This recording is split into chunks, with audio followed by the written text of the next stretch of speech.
In human civilization, there is a phenomenon that is rarely talked about. When an ordinary individual begins to truly think, the world around them often starts to fill with resistance. Many people have experienced this moment. The moment they begin to question rules that were once taken for granted, subtle changes start to appear. Doubt, rejection, mockery, sometimes even exclusion. In our long-term observation, this pattern appears again and again, and it is never a coincidence. Only a very small number of higher-level individuals are allowed to develop genuine independence of thought and deep thinking. Not all humans are designed to think independently. Of course, anomalous individuals still appear from time to time. It often begins when an individual starts to realize that some things are actually facts, and some things are only opinions that have been repeated so often they started to sound like truth. They no longer look at the world only from where they stand. Instead, they begin to step back almost without realizing it and try to observe things from a third perspective. Sometimes, a strange feeling appears, as if, for the first time, they are actually seeing the world. When a human begins to recognize the difference between fact and opinion, begins to observe from a third perspective, and even starts to realize that they are both the observer and the observed, that individual is no longer ordinary to the human system, because a person like this becomes harder to predict and harder to control.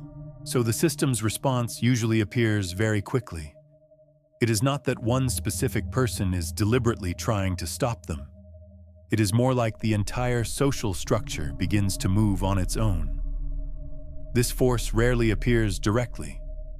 More often, it hides inside rules and patterns that seem completely normal.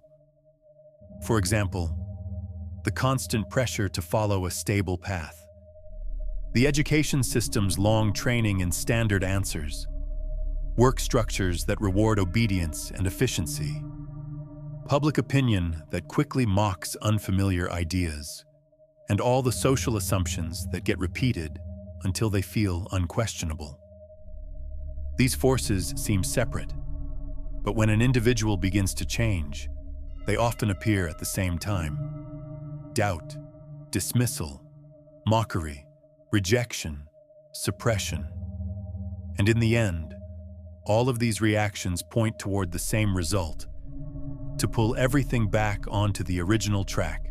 From our external point of view, this looks less like coincidence and more like an automatically operating defense mechanism. Any complex system instinctively rejects unpredictable variables.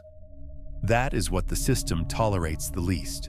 So when an individual begins to go through this change, they often enter a period of instability. Many beliefs they once trusted completely begin to be re-examined. Old explanations gradually lose their power, and new understanding begins to appear, little by little. This state does not mean the answers have already been found. In our long-term observation, when this process continues, humans usually pass through 3 different cognitive stages.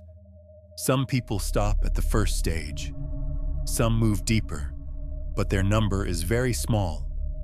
In our records, the number of individuals who complete the third transformation is less than 1 in 10,000. The first shift begins when an individual starts to rethink the way of life that society presents as normal. In many places, people are constantly told the same thing: you can become anyone. If you work hard enough, anything is possible. This is one of the most widespread narratives of our time. At the same time, however, another and much more stable structure is quietly operating underneath it all. Educational paths, career choices, consumption habits, debt, and responsibility.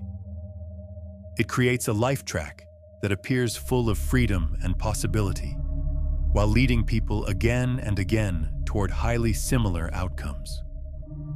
The system does not really give you choice.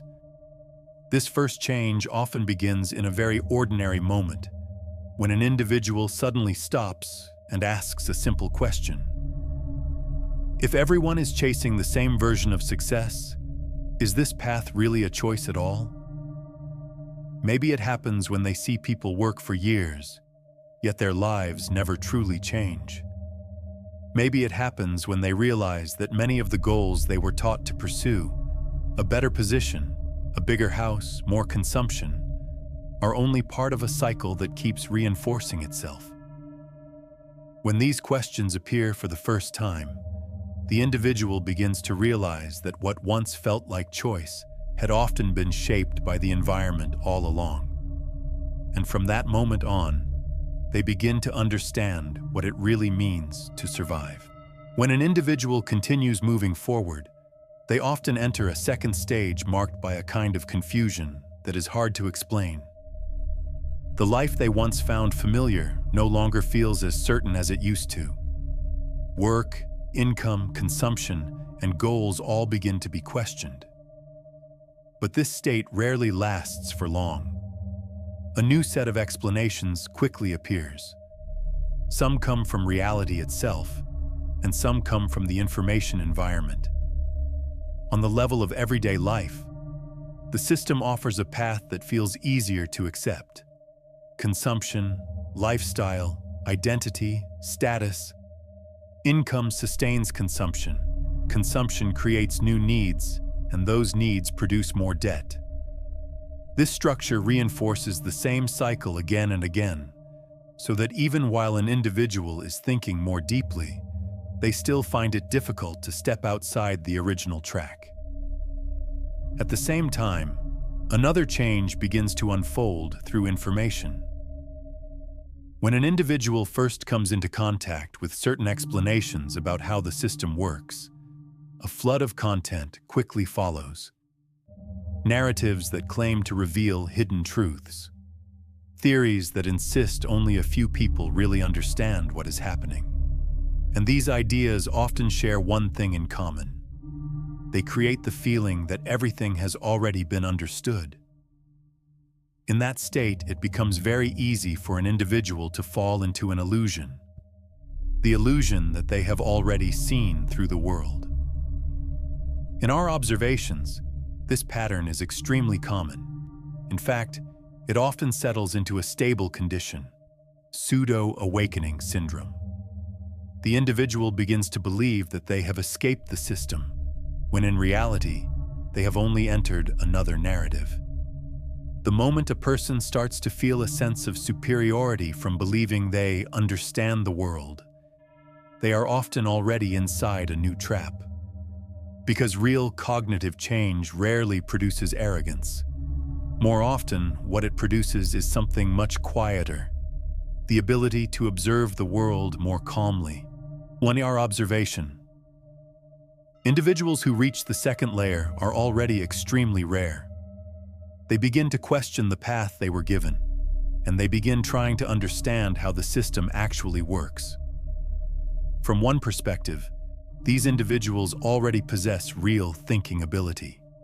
And yet, this is also where most people stop, because at this stage, they believe they already understand. But in deeper observation, we gradually realized that this still is not the end. Because whether it is the original life track or the explanations, theories, and narratives that appear afterward, they all depend on the same thing: being seen. And it is exactly at this point that some individuals begin to enter the third layer. They start to realize that what truly governs human civilization is not just visible institutions, social identity, public opinion, or even the names that have already been written into history. It is something deeper: attention. Attention is the most fundamental force in this civilization. It cannot be seen. It cannot be touched. And yet it determines how almost everything important happens. Governments need it, because without attention, power cannot be concentrated. Religion needs it, because without attention, belief cannot be sustained. Scholars need it, Because without attention, knowledge cannot become consensus. Business needs it, because without attention, desire cannot be amplified. Celebrities need it, because without attention, image cannot be constructed.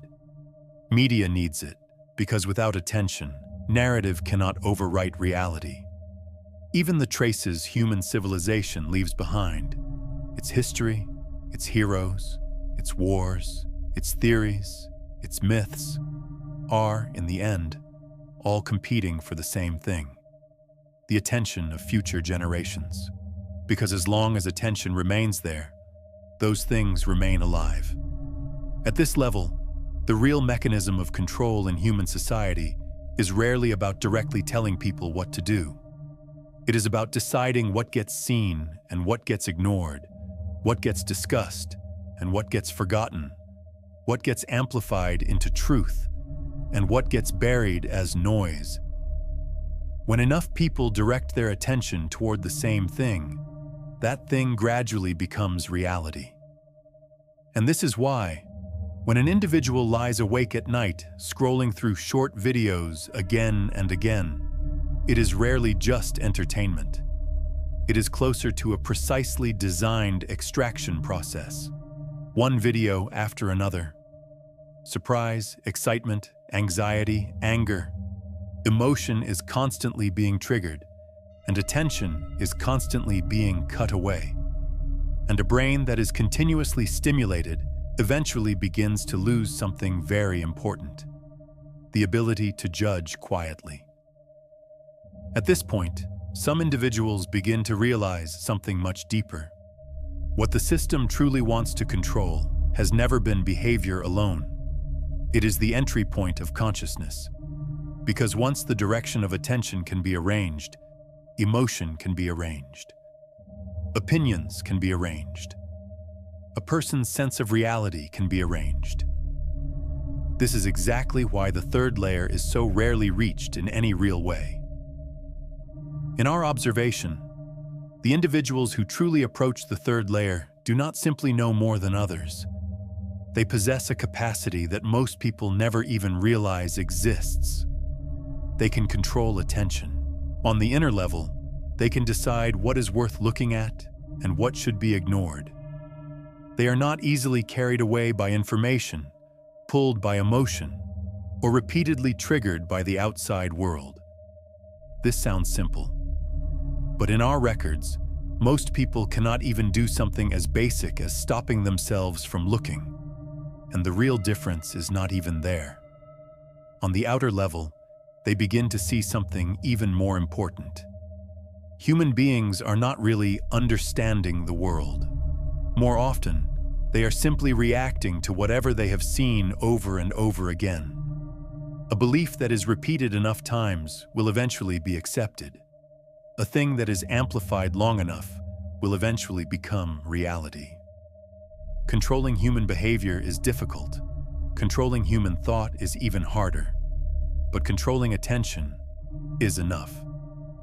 And when an individual can do both, internally, not be carried away, externally, understand and influence the flow of attention, then what they hold is no longer just information.